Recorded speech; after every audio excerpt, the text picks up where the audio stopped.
Minasan konnichiwa, Muzukashi no Uro Masu desu. Oke, di video kali ini kita akan masuki hari ke-17 ya, bab ke-9 masih dengan buku Minano Nihongo ya. Mudah-mudahan teman-teman masih semangat untuk belajar ya. Minggu kemarin di bab ke-8 kita sudah mempelajari tentang dua jenis kata sifat ya, ada kata sifat i, ada kata sifat na ya. Jadi teman-teman harus menghafal semuanya bagaimana cara merubah kata sifat tersebut ke dalam bentuk positif, ke dalam bentuk negatif ya. Itu semua harus sudah di luar kepala ya. Lalu kali ini di bab ke-9 kita akan mempelajari tentang partikel ga. Ya, sebelumnya kita belum menggunakan partikel ga di sini. Kita akan mulai menggunakan partikel ga, kemudian juga tentang kata keterangan ya, kata keterangan dalam bahasa Jepang, keterangan jumlah ya, ada sedikit, banyak dan sebagainya. Kemudian juga tentang penggunaan mengapa. Bertanya menggunakan mengapa dan dijawab dengan karena. Baik, kalau begitu langsung aja kita masuk ke pola kalimat yang pertama, yaitu watashi wa Italia ryori ga suki desu. Ya, watashi saya Italia ryori, masakan Italia, ryori itu masakan, suki itu suka. Jadi arti dari kalimat ini adalah saya suka masakan Italia.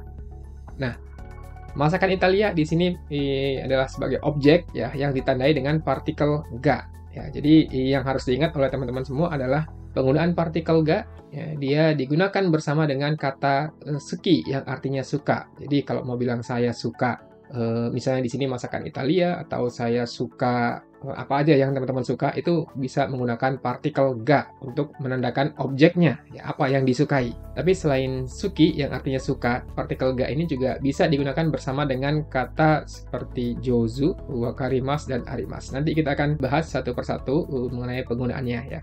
Berikutnya yang kedua, watashi wa nihongo ga sukoshi wakarimasu. Ya, nihongo bahasa Jepang, sukoshi sedikit artinya, wakarimasu ini mengerti. Nah, ini merupakan kata kerja yang menggunakan partikel ga sebagai penanda objeknya.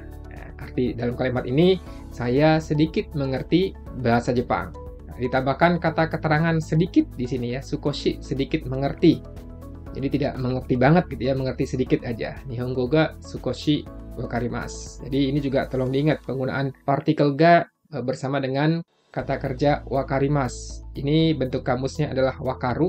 Ya, kalau teman-teman pengen tahu bentuk kamusnya adalah wakaru berubah menjadi wakarimasu ya, bentuk masnya. Saya sedikit mengerti bahasa Jepang. Ya, tadi suki lalu wakarimasu. Ini partikelnya ga ya sebagai penanda objeknya. Oke, kita lanjut berikutnya. Kyou wa kodomo no tanjoubi desu kara hayaku kaerimasu. Kyou wa hari ini, kodomo anak ya, tanjoubi itu ulang tahun, hayaku cepat, kaerimasu pulang ya, maksudnya pulang cepat. Nah, di sini ada penggunaan kara yang artinya karena ya kalau di dalam bahasa Indonesia.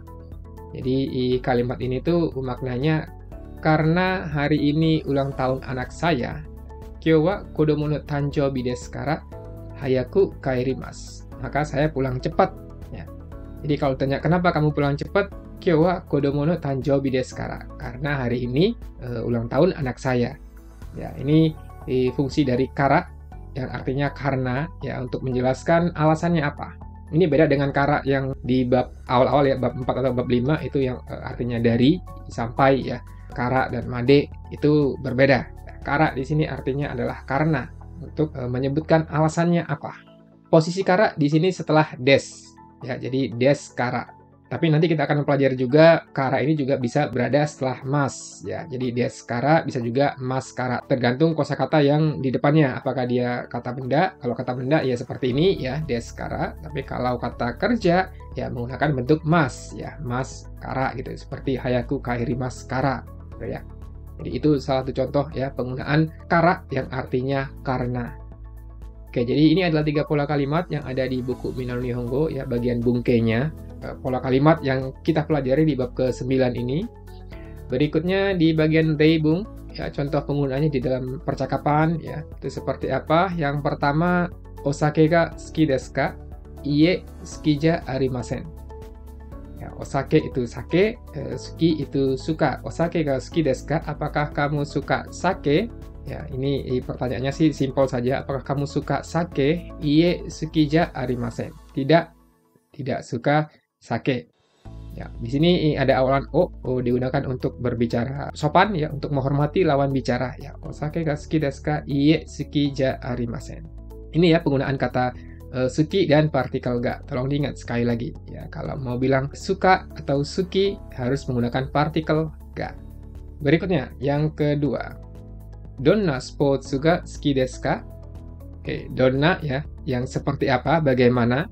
Ya, masih ingat artinya donna seperti apa? Donna spotsu, olahraga yang seperti apa? Olahraga yang bagaimana? Ya. Donna spotsu ga suki desu ka? Kamu suka olahraga yang gimana? Yang bagaimana? Sakka ga suki desu. Saya suka sepak bola. Nah, donna ini kan artinya seperti apa atau bagaimana. Nah, cara menjawab donna, pertanyaan yang menggunakan donna itu ada dua cara. Yang pertama, memberikan penjelasan. Yang kedua, dengan memberikan nama atau contohnya ya. Misalnya kalau ini ditanya olahraga seperti apa yang kamu suka, itu kan bisa saja dijawab dengan olahraga yang, misalnya olahraga yang banyak larinya, olahraga yang nggak bikin capek misalnya, gitu ya. Atau olahraga yang menggunakan bola. Jadi kan macam-macam ya. Kita bisa saja mendeskripsikan olahraga yang bagaimana. Atau langsung dengan menjawab nama olahraga yang kita suka kayak gini. Sakka ga suki desu, saya suka bola. Jadi tidak perlu mendeskripsikan olahraga yang seperti apa, suka olahraga yang begini-begini, nggak perlu, langsung aja jawab, saya suka sepak bola. Itu juga boleh. Jadi ada dua cara untuk menjawab pertanyaan menggunakan donna seperti ini. Oke. Ya, berikutnya yang ketiga. Karina-san wa e ga jouzu desu ka? Hai, Karina-san wa totemo jouzu desu. Oke, bagian Karina-san wa ini bisa dihilangkan, bisa juga digunakan ya, nggak masalah. Kalau dalam percakapan biasanya tidak perlu diulang, langsung aja hai totemo jouzu desu gitu aja ya.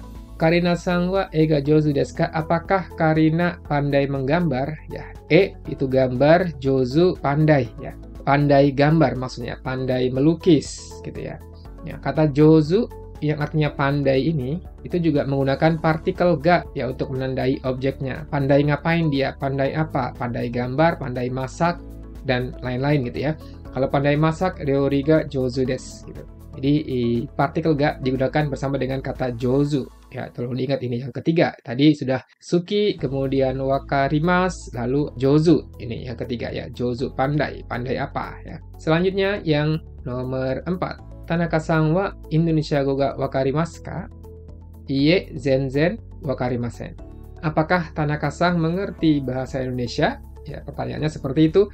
Dijawab iie, zenzen wakarimasen. Wakarimasen bentuk negatifnya berarti tidak mengerti. Zenzen di sini merupakan kata keterangan yang artinya sama sekali. Jadi sama sekali nggak ngerti. Ya, zenzen wakarimasen. Ini zenzen biasanya diikuti dengan bentuk negatif di belakangnya. Zenzen wakarimasen. Nggak ngerti sama sekali. Ya. Kalau tadi sebelumnya kita sudah belajar sukoshi yang artinya sedikit, ya sukoshi wakarimasu sedikit mengerti. Nah di sini zenzen wakarimasen nggak ngerti sama sekali. Partikelnya juga ya, tolong diingat ga sebagai penanda objeknya ya, yang mengerti apa, yang nggak dimengerti apa gitu ya, yaitu bahasa Indonesia. Oke, mengenai kata keterangan ya. Jadi kata keterangan dalam bahasa Jepang itu ada beberapa, ada banyak sebenarnya. Di sini kita mempelajari sebagian saja untuk di bab yang ke-9 ini. Ada kata keterangan mengenai tingkatan atau juga keterangan jumlah. Ya, kalau tingkatan misalnya kata wakarimasu yang artinya mengerti, itu kan kita bisa mengerti dengan baik, atau mengerti sedikit, atau nggak ngerti sama sekali. Ya, kalau mengerti dengan baik menggunakan kata yoku. Yoku wakarimasu, itu mengerti dengan baik. Kalau daitai wakarimasu, ya kata daitai ini artinya secara garis besar mengerti, tapi ya secara garis besar mengerti gitu ya. Nggak sepaham atau nggak semengerti yoku. Ya, di bawahnya yoku yaitu daitai. Berikutnya sukoshi. Sukoshi wakarimasu. Yang tadi ya, mengerti sedikit ya, sedikit mengerti.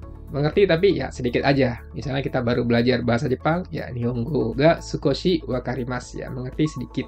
Kemudian kalau yang diikuti dengan bentuk negatif, yang pertama adalah amari, artinya nggak begitu. Ya sebelumnya kita sudah pernah belajar ini amari wakarimasen, ya tidak begitu mengerti. Ini amari plus bentuk negatif. Dan juga satu lagi adalah zenzen. Kalau zenzen ini sama sekali tidak mengerti ya, zenzen wakarimasen. Ya.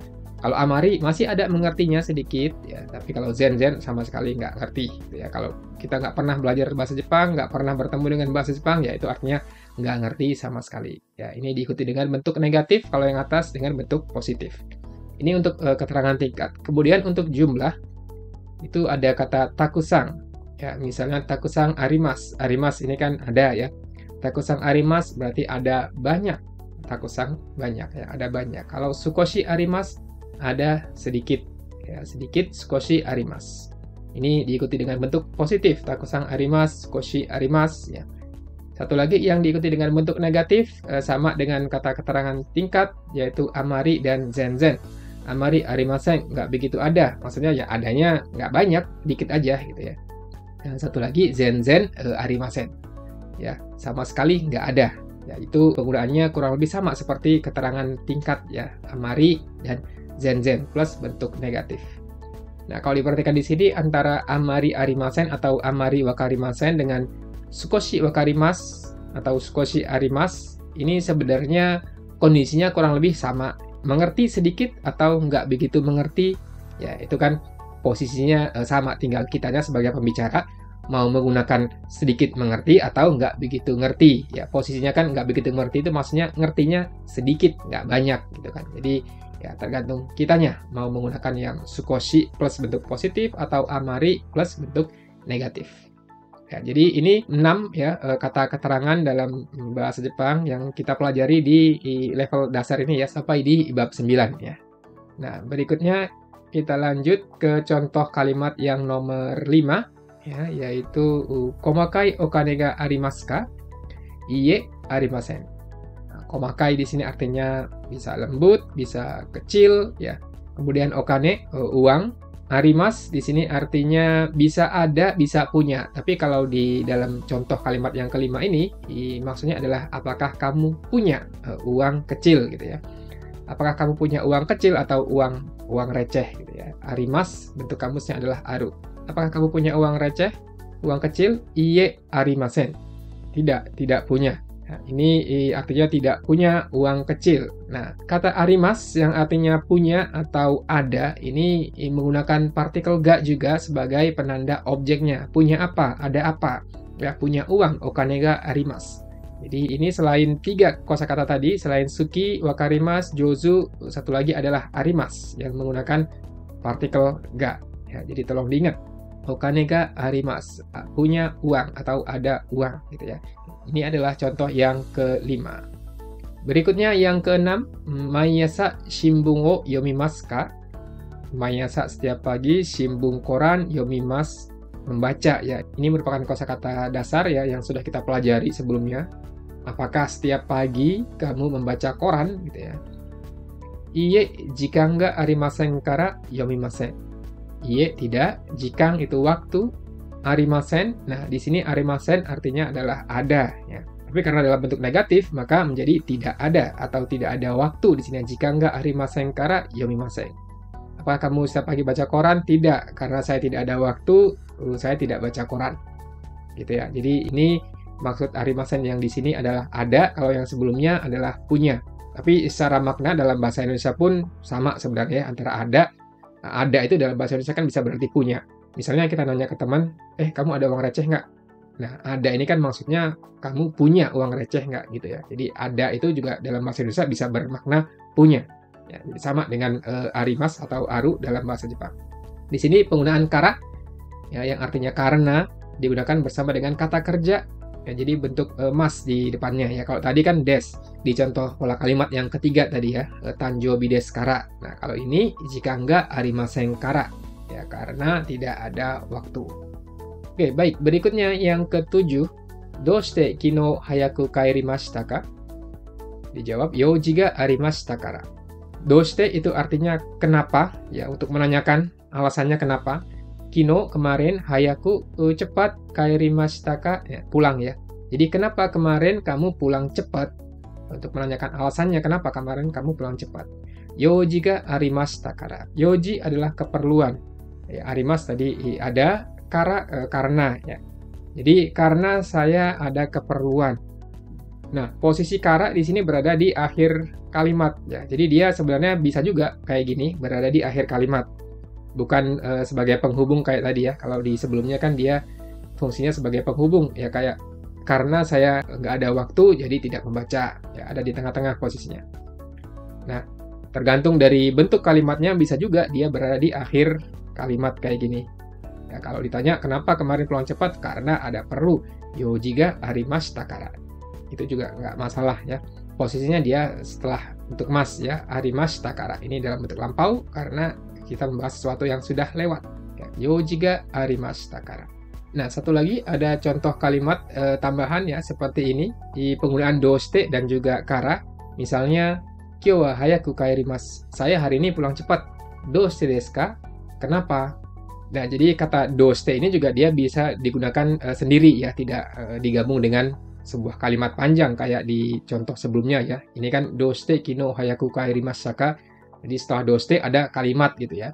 Mengapa kamu kemarin pulang cepat? Nah, kalau yang di contoh ini, doshite-nya dia berdiri sendiri. Kenapa? Jadi kalau kita mau nanya kenapa, gitu aja ya, nggak pakai kalimat lagi di belakangnya, itu bisa saja seperti ini ya. Doshite desu ka? Ya, kenapa? Kodomo no tanjoubi desu kara. Karena anak saya hari ini ulang tahun, kayak gitu ya. Baik, berikutnya kita akan masuk ke bagian percakapan ya di buku Minano Nihongo ini. Situasinya adalah Mira-san dia menelpon Kimura-san untuk mengajak pergi nonton konser. Ya, ini situasinya dalam percakapan di bab ke-9 ini. Ya, kita lihat isi percakapannya seperti ini. Pertama, si Mira-san itu ceritanya dia nelpon Kimura-san. Ya, si Mira-san nelpon, lalu diangkat teleponan sama Kimura-san, dia bilang, "Hai." Ya, Kimura-san desu ka? Mira desu. Nah, dia bertanya, apakah ini dengan Kimura-san? Ya, saya Mira. Ah, Mira-san, konbanwa, o genki desu ka? Ya, dia bertanya, oh ini Mira-san, selamat malam. Genki desu ka? Bagaimana kabarnya? Ya, ini untuk menanyakan kabar. Ya, o genki desu ka? Dijawab, genki desu. Ya, saya baik, ya sehat. Ya, gimana kabarnya? Baik-baik saja. Genki desu. Lalu Mira-san dia mengajak Kimura-san dengan pertanyaan seperti ini. Kimura-san, Kurashiku no konserto issho ni ikaga desu ka? Ya, digunakan ketika ingin berbicara. Ya, ini dia mengganti topik yang awalnya membahas mengenai kabar. Ya, berikutnya si Mira-san mau merubah tema pembicaraan ya dengan ngajakin, ya, pengen ngajakin. Ini menggunakan sebagai awalannya. Ya. Kimura-san, Kurashiku no konserto issho ni ikaga desu ka?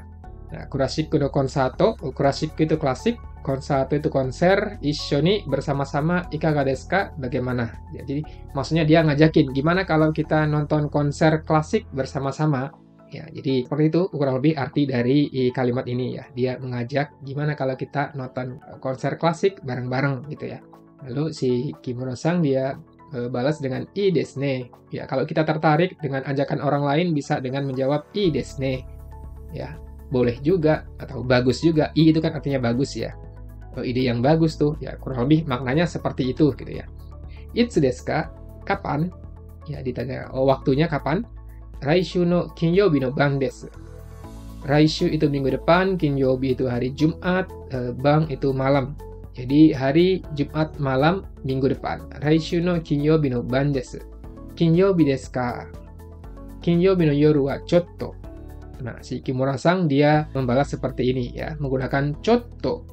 Ini untuk menolak ya, maksudnya menolak secara harus karena dia tidak bisa di hari Jumat malam itu. Oh, hari Jumat ya. Kinyoubi desu ka? Lalu kinyoubi wa chotto. Hari Jumat malam saya tidak bisa gitu ya. Dame desu ka? Nggak bisa ya. Dame itu di sini artinya tidak bisa ya. Ada beberapa makna dari kata dame ini, bisa tidak boleh ya. Intinya sih negatif maknanya ya. Jadi tidak bisa di sini. Dame desu ka? Nggak bisa ya. Zannen desu ga tomodachi to yakusoku ga arimashita kara. Ini zannen desu ga ini sayang sekali. Ya, sangat disayangkan. Zannen desu ga ini sebagai sebuah ungkapannya zannen desu ga. Seperti judul di percakapan ini ya. Kalau teman-teman lihat di buku Minano Nihongo-nya judulnya zannen desu ga.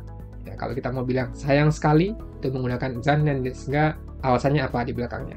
Tomodachi to yakusoku ga arimashita kara. Karena saya ada yakusoku, janji ya. Tomodachi to dengan teman. Jadi sayang sekali karena saya ada janji dengan teman ya. Tomodachi to yakusoku ga arimashita kara. Arimashita tadi ya artinya ada, menggunakan partikel ga sebagai penanda objeknya. Ada apa? Ada janji ya, karena saya ada janji dengan teman. Nah, berikutnya si Mirasang dia membalas dengan "So desu ka?" Oh begitu. Mata kondo onegai shimasu. Nah, Kimura-san bilang mata kondo onegai shimasu. Mata itu lagi, kondo lain kali, onegai shimasu ya tolong, maksudnya tolong diajak gitu ya. Tolong diajak lagi lain kali ya. Ya, kurang lebih artinya seperti itu ya. Jadi apa yang diucapkan Kimura-san di sini, mata kondo onegai shimasu. Mata kondo lain kali tolong ajakin lagi kayak gitu. Nah, ini adalah materi percakapan di bab yang ke-9 ini. Ini beberapa kosakata baru. Kalau teman-teman ada yang belum hafal, silakan dihafalkan ya, karena ini termasuk materi dasar ya, kosakata yang digunakan dalam kehidupan sehari-hari. Oke, baik. Saya rasa untuk materi kali ini cukup sampai di sini. Terima kasih atas perhatian dari teman-teman semuanya. Udah nonton dari awal sampai akhir. Kalau ada yang belum subscribe, jangan lupa untuk subscribe ya. Kemudian klik like dan share juga ke teman-teman kalian. Kita ketemu lagi di video berikutnya. Sampai jumpa. Mata.